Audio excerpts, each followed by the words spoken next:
morning, beloveds. I'm being distracted by a cat. You can see the tail in the background, I guess. It was 37, well, depending on which weather app you believe, 37 or 42 degrees when we got to the park this morning. These squirrels were not having it, which means I got a good walk in. It was good. I was hoping to get released to run again yesterday, and she said, no, we're going to wait one more week. And I was like, okay.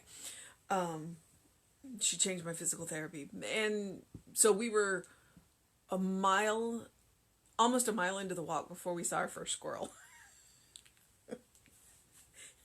They were not in all of the usual places. So we were like, okay. But it was cold. And it's been 2 weeks since we've been in the park because of the rain last week and the food drive the week before. So the squirrels were like, you've abandoned us. All right. Let's see. It is December 5th. Our title is Today I Consciously Live in the Eternal Presence. But seek ye first the kingdom of God and his righteousness, and all these things shall be added unto you. And that is from Matthew 6:33. Fix your mind on me. Give me your whole heart. And that is from the Bhagavad Gita. So, I know how to pronounce it, so I apologize for mangling it that first time. Okay. Since the kingdom of God is a kingdom of righteousness, and since it is a kingdom that contains everything, then it becomes of prime importance to seek this kingdom, which Jesus so plainly stated is to be found within the self. That self upon which is set the stamp of the eternal, the God self. The real self is inseparable from God. Thus, in discovering the self, we are discovering God, the cause of the self. Everything is included within the divine, and since we are in it and it is in us, true self-discovery is the key to the mysteries of life. Hermes tells us that God has everything within itself as thought, that the whole cosmos itself is a thing of consciousness. This is the true city of God, the city of right thoughts and right actions, the city that is four square, the length and breadth and thickness of that which are equal. This is the city that St. Augustine so beautifully depicts in his great essay on the relationship of the individual soul to the universal spirit. All of the sages have plainly told us that we already walk the streets of this city, but like the slaves of Plato, our vision is blurred by the shadows cast on the wall of human experience. Evil deals with shadows, truth deals with light, which dispels shadows. We are of the truth. Evil is neither person, place, nor thing. Today I consciously live in the eternal presence. The kingdom of heaven is within me, and I live in the city of God. I am one with all other citizens who inhabit this celestial metropolis. Here, in a true communion of spirit, I find unity, peace, and joy.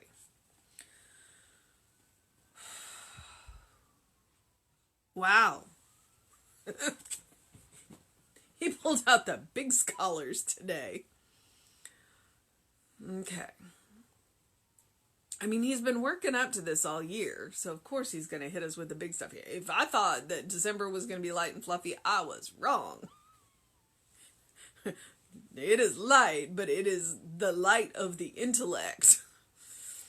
So, all right. Today I consciously live in the eternal presence. And how often do we hear that quote from Matthew? But seek ye first the kingdom of God and his righteousness, and all these things shall be added unto you. And you hear it in a lot of different contexts. And so what Ernest is going to do is he's going to explain what he thinks this kingdom of God is and where he thinks it is. And that quote from the Bhagavad Gita, fix your mind on me, and then the me is capitalized in both parts of the phrase. Give me your whole heart. Sorry.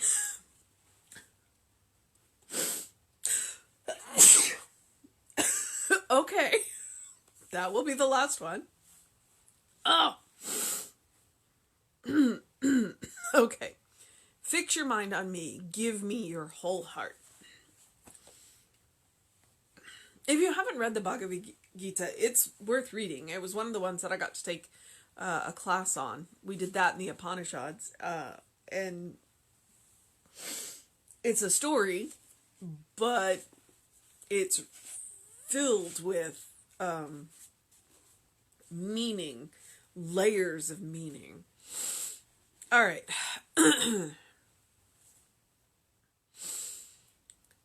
Since the kingdom of God is a kingdom of righteousness, and since it is a kingdom that contains everything, then it becomes of prime importance to seek this kingdom, which Jesus so plainly stated is to be found within the self. Okay, now there's a semicolon there. So, it is a kingdom of righteousness, a kingdom that contains everything. So, of course, it's very important that we find this kingdom, and then we are led to the teaching of Jesus, which said the kingdom is within the self.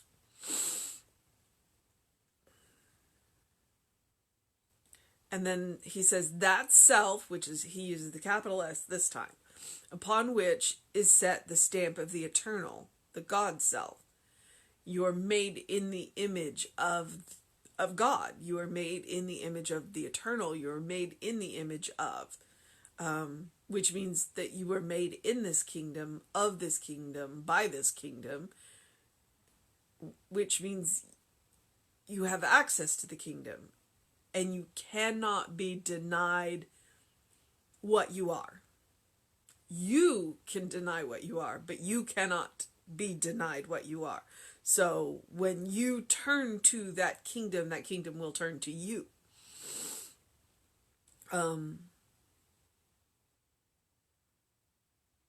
The real self is inseparable from God, thus discovering the self. We also discover God, the cause of self, which is a long way of saying self-discovery. You want to know who you are. You want to know who you are, not who you've been told you are. And I hammered this point a couple of times over the year because that is probably the crux of spirituality. Not religion, but spirituality. Religion is a set of guideposts or signposts. Religion can help guide you to, but what is it that religion is guiding you to? Knowing who you are. And spirituality is truly the journey of self-discovery. It's about figuring out who you are. It's about shedding the layers that culture and religion and society have placed upon you and figuring out who you are. Now, culture, society, and religion have their place. They have ways of informing you. They have ways of guiding you. But too often we get buried under the layers of. And it smothers who we are. That we are spirit, that we are godlings, that we are children of God. It smothers the passions of who we are and what we can do by telling us that based on these external characteristics, then this is what you're suited to. Which is ridiculous. But that's me. I can get off on that soapbox that, external parts of me should dictate what I can and can't do. No. No, just no. And that's that spiritual journey to shed those external labels and go within and learn who I am through spirit, in spirit, of spirit. And religion is meant to guide that. Religion is meant to foster spirituality. Unfortunately, frequently religion has become crowd control, which is difficult and interesting, and where the love of power is a problem. So it's been interesting to watch the Pope of the Catholic Church. I didn't read the article, but it was interesting to say he installed 13 cardinals and then put them in their place. And I'm just like, okay. Apparently he objects to the term Your Eminence. So it'd be interesting to go back and read it, but the idea of he installed the cardinals and then he put them in their place. And his objection is the eminence. It's like, you are not, and again, this is speculation on my part, you are not better than these people. You are here to guide these people. You are here to shepherd them on their journeys, to guide them along the pathways. And when they get off the path, to find them and bring them back. It'd be interesting to see if he believes that they should determine the path, because that's where spirituality and religion often disagree. It's like spirituality is like, you walk your path, and religion says you walk our path. And that's where a lot of the problem can become, is because all religions think they have the one path, and it's like, no. How many paths are there to the top of the mountain? How many people are there climbing the mountain? And then the only person who's wrong is the one who's running around the bottom going, there's only one path. So everything is included within the divine, and since we are in it, it is in us. True self-discovery is the key to the mysteries of life. True self-discovery.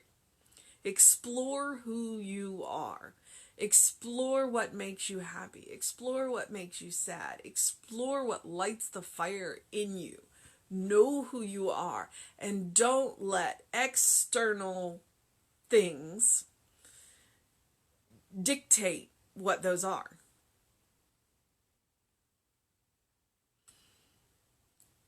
Hermes tells us that God has everything within itself as thought, that the whole cosmos itself is a thing of consciousness.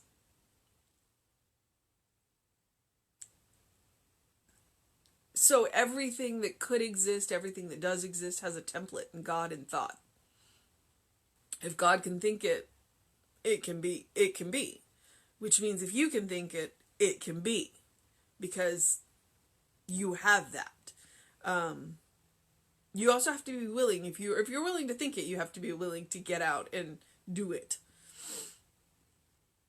Sometimes it will come to you, and sometimes you have to. What is it? If the mountain will not come to Muhammad, then Muhammad will have to come to the mountain. Actually, it's the other way around. If Muhammad will not come to the mountain will have to come to Muhammad. But it's the other way around too. It's like, sometimes the mountain will come for you, and sometimes you have to go to the mountain.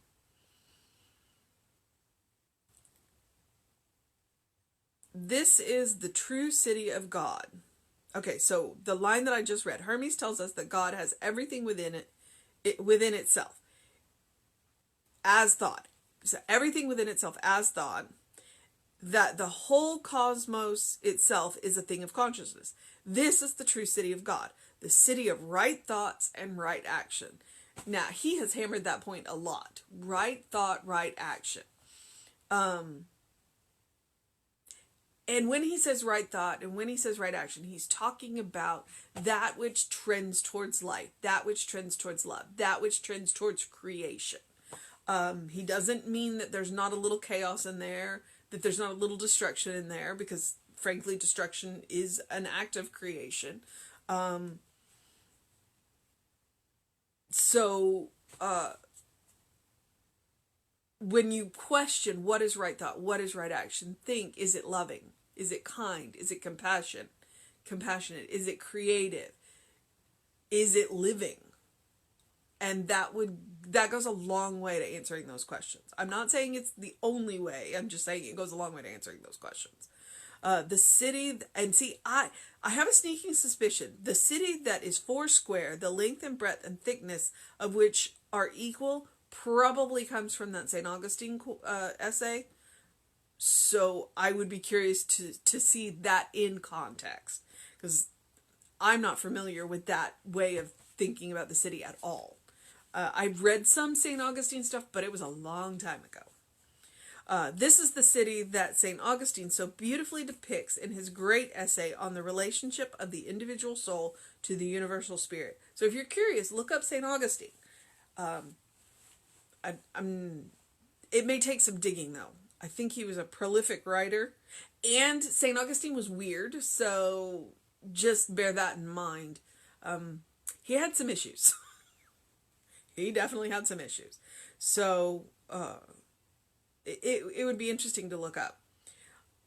All the sages have plainly told us that we already walk the streets of this city.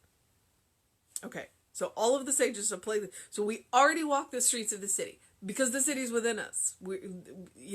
So we already walk it. We just haven't seen it yet. We have been unwilling to see it. We have been walking the streets of the city unconsciously. But like the slaves of Plato, our vision is blurred by the shadows cast on the walls of human experience. So he's referring to the cave. If you've not read The Cave by Plato, it's very interesting.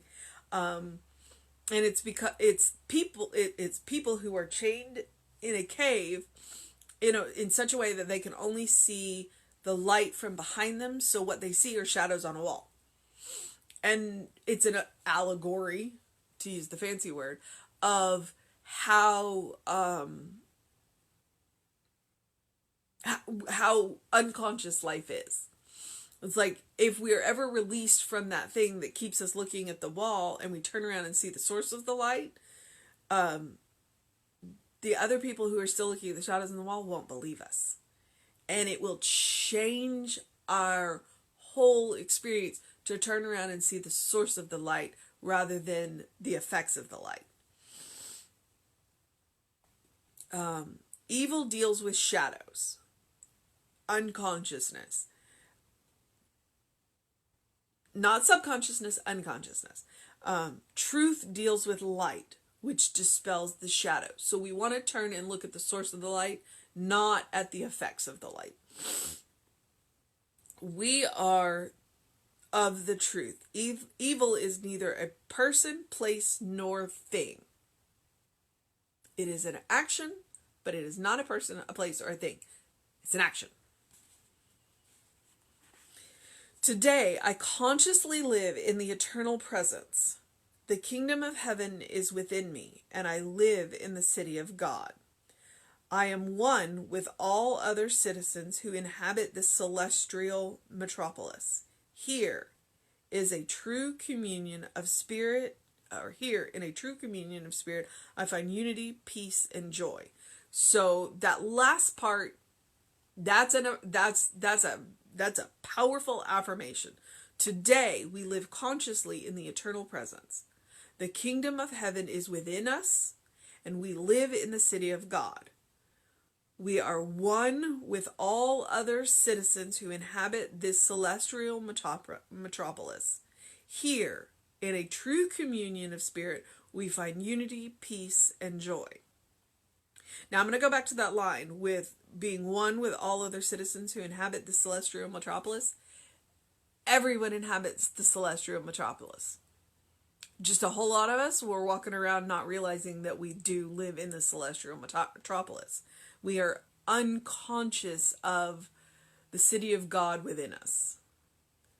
So when we are declaring that oneness with all of the citizens, we're declaring it with the unconscious as well as the conscious, and we are seeking to bring the light to the unconscious so that they recognize that they also live in the city of God. That doesn't mean we're going to go out there and shake our fingers at them and tell them that they live in the city of God, but we are going to live in the light in such a way that they can see the source of the light, not the effects of the light. Not just the effects of the light, I should say. It's like, we want you to turn around and see the light, not the shadows on the wall.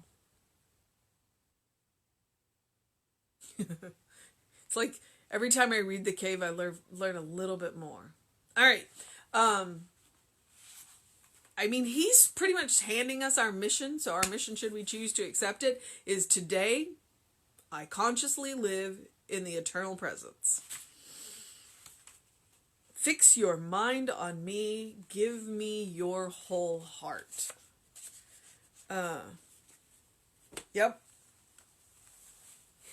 I think, I don't know, the month of light. We're coming up on Christmas Eve, and we're gonna do the magic of Christmas. And so it's like, and light is one of the magic of Christmas. Light is part of the magic of Christmas because it's the solstice and it's the shortest day of the year. And it's when we hold on to the hope the hardest, that because the days keep getting shorter and darker and colder, and we hold on to that hope that the days will get, that the earth will turn one more time and the days will start getting longer again. And that is about consciously living in that kingdom, that eternal city, and recognizing the stamp of the eternal on our very soul, and recognizing that the kingdom is within us.